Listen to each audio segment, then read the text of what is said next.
Africa. We know the Europeans were establishing colonies in Africa and Asia. After that, the decolonization began. In comparison to Asian continent, decolonization began late in Africa. After Asian continent, Africa is the second largest one. African continent was known as unknown continent during 18th century in the history of the world because of its thick forests, vast lakes and deserts. The area of this continent is 3,02,77,135 square kilometer. History divides it into two parts, that is, religious and ethnic. The continent is divided into two parts due to the Sahara Desert. Both the parts of this desert are not in contact due to its remoteness. Hence, there are differences between two parts in the fields of culture, religion, and political background.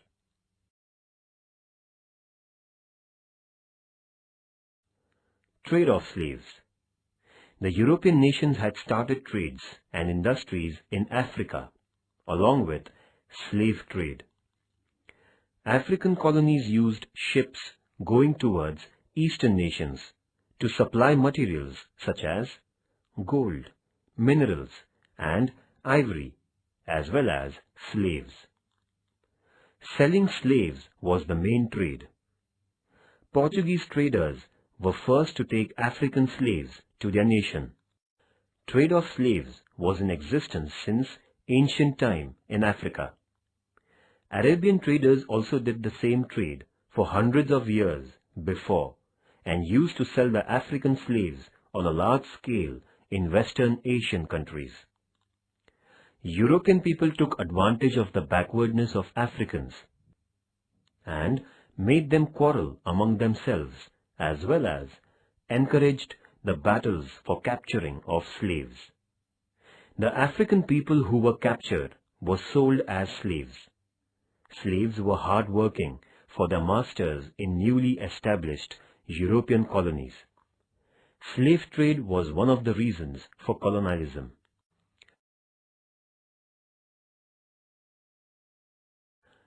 Inhumanity, cruelty, and injustice were behind the slave trade. The common people of Europe, ignorant about this trade, showed their sympathy and also made Negro slaves to escape. The movements started to prohibit slave trade. In America, law was passed against it and slaves were released. Though slavery system was prohibited in America, it was not prohibited in Arabian countries. The trade of slaves was still existing in Arabian countries. British established their power over the regions of Nyasaland and Uganda and completely closed way of Arabs to obtain slaves. Thinkers during the period of Martin Luther King and Nelson Mandela themselves spent their lives to root out slavery system and racial discriminations.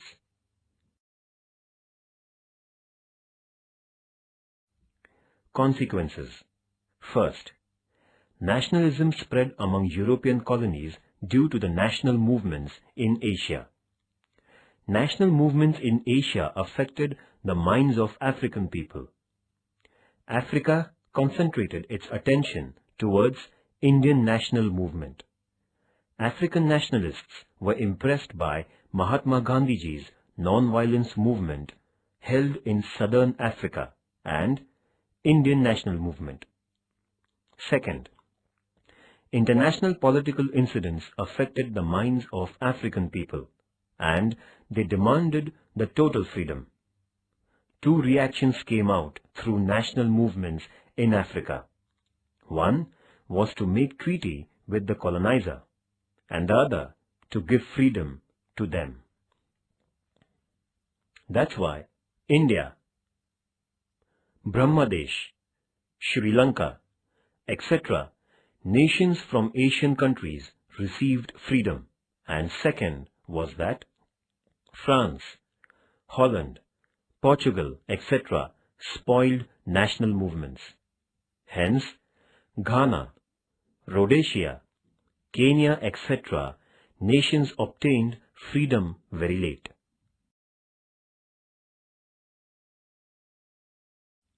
Third, first, on one hand, events took place at the international levels related towards colonialism.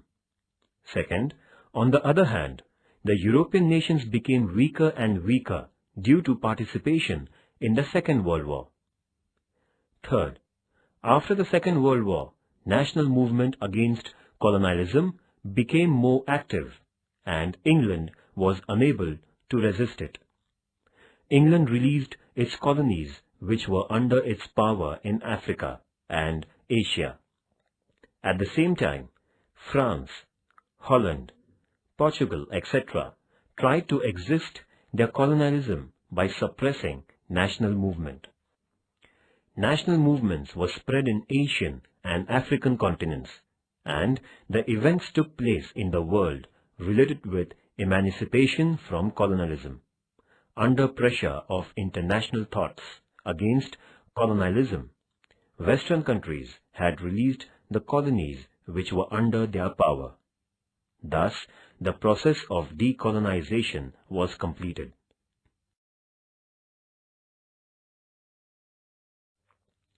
Colonization in Africa. Courageous European tourists Mango Park, Captain Speke, Sir Samuel Baker, David Livingstone, and American newspaper reporter H.M. Stanley had obtained the information of internal parts of Africa. Stanley published the valuable books and gave significant information about the continent to the Europeans. Industrial revolution, growing population, and rising imperialism made the European nations turn their attention towards African continent. European imperialists came to know about the continent of Africa, its vast area, and its minerals by the end of 19th century. As a result, England, France, Belgium, Holland, Arab, and Germany started their competition to acquire colonies in Asia and Africa. At the same time, European countries also started their voyages and expeditions to find the new sea route. Hence, European countries were in forefront in establishing their colonies in Asia and Africa.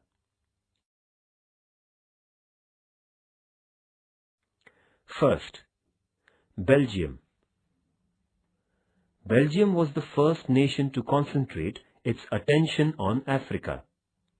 The second king of Belgium, Leopold, was very ambitious and intellectual. He spent money on Congo region of Africa and established his own free settlement in Congo. In limited span, he exploited the people in Congo. He accumulated huge wealth by his oppressive and exploitative policies. In 1908, the Legislative Council of Belgium took over the region of Belgium from Leopold's authority and power, and the region was known as Belgium Colony. Thus, the first European colony was established in Africa.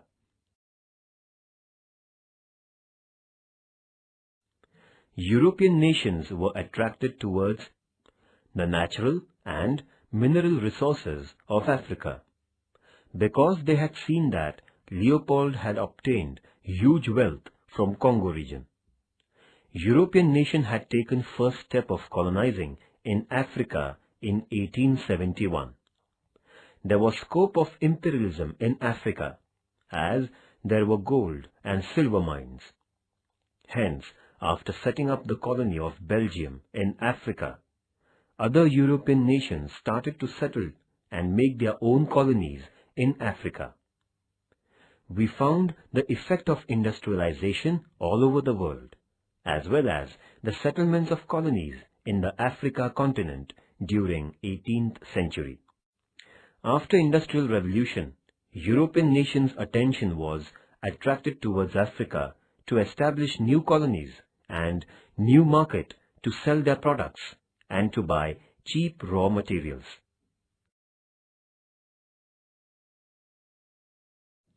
First, the rise of middle class.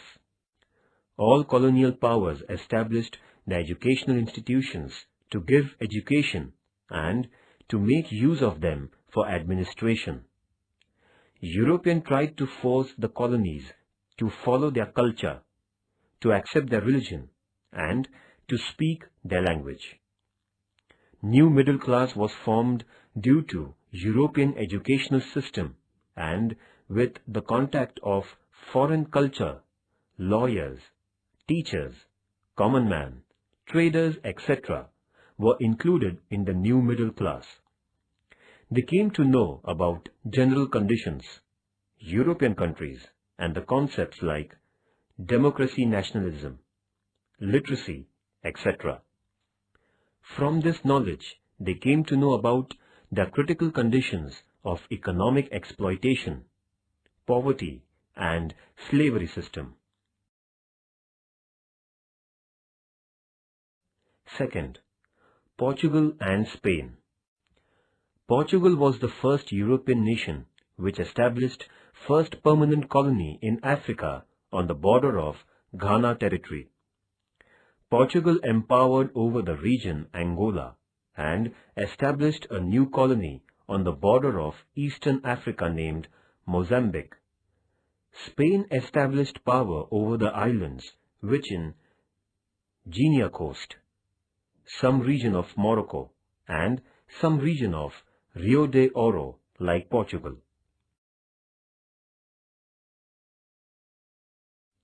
Second, the rise of nationalism. The spirit of nationalism was imbibed in African colonies. They began to think about freedom. Thus, national movements were raised in the colonies. The process of decolonization had begun late in Africa than Asian continent. They needed more time for decolonization, almost up to the end of 20th century. The main reasons were its natural resource separation among many castes, subcastes of African society, and weaker national movements, and late received Western education. At last, national movements led them to get their freedom.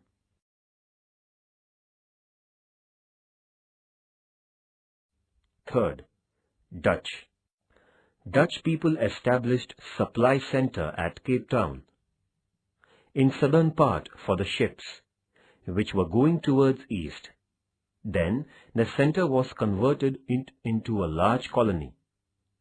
Dutch established their colonies in Orange Free State as well as Transvaal.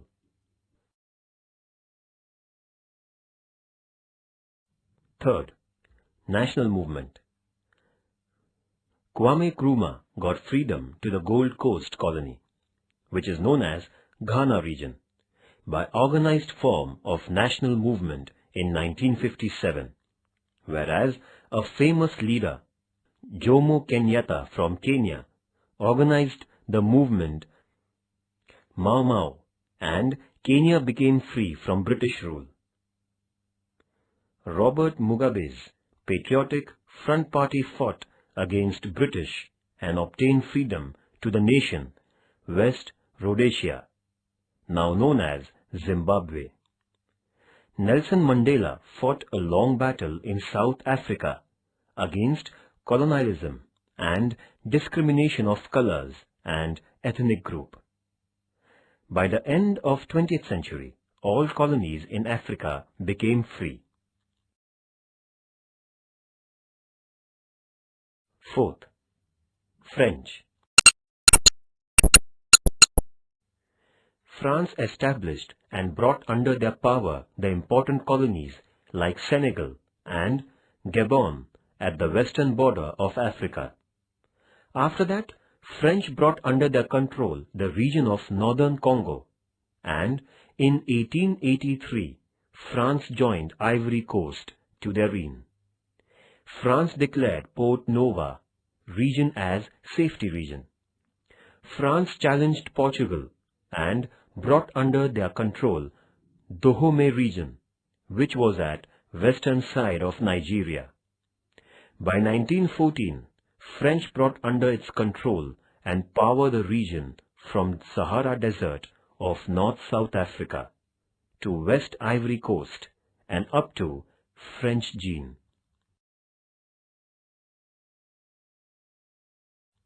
Fifth, British.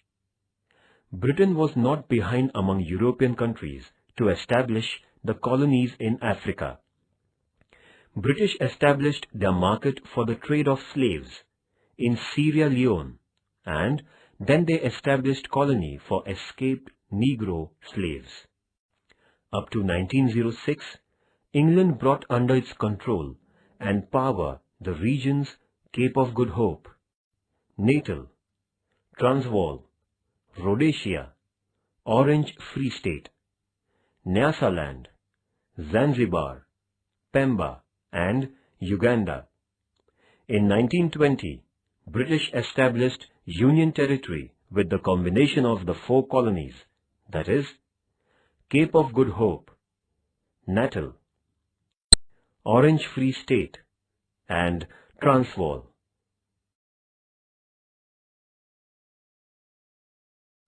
Sixth, Germany. Like Britain, Germany too established its colonies in Africa. After integration, Germany participated in the competition of colonization. Chancellor of Germany, named Bismarck, established its first colony in West North Africa through his trade policy in 1883. German researcher Dr. Gesteb Nordwigel was sent to establish the right over Tongoland, Cameroon, Angora-Pequena regions of Africa. By the Treaty of Self-Defense between Germany and Negro King, Germany established its right over Africa. Then the region was known as Tongoland. After some years, Germany established its right over West South Africa, and in 1884-85, in Berlin Conference, Germany's power over the colonies like Tongoland, Cameroon, and Southwest Africa, etc., were granted.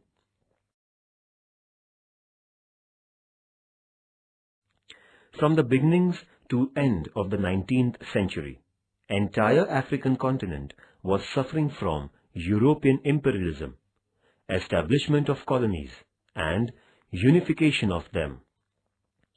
Division of African continent had begun from the beginning of 19th century, and it was divided among European countries during the next 100 years. Since beginning of First World War to the ending of the Second World War, African continent was under the power of European countries.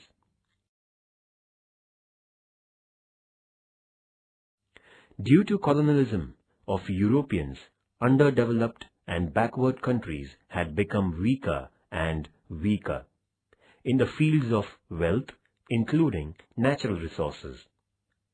Slavery system continued over the undeveloped and backward countries. Those countries remained only as the markets of raw material and refined goods. Due to its effects, native occupations and industries decreased. Many industries were closed and the native people became poorer and poorer.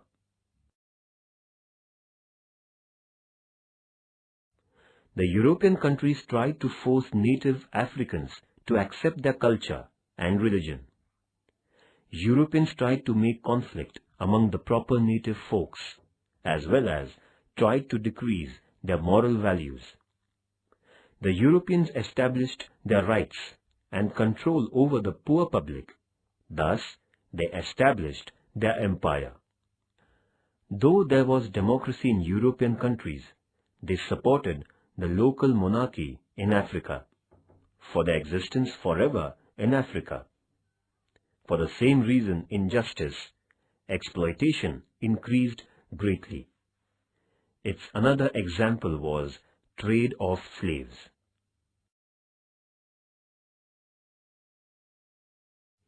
Decolonization of Africa. From the period of First World War to the Second World War, African continent was under the power of Europeans. Europeans had not easily obtained the power over the African continent. For that purpose, they opposed the local monarchs. But at the end of the 19th century, the national integration took place against Western European countries.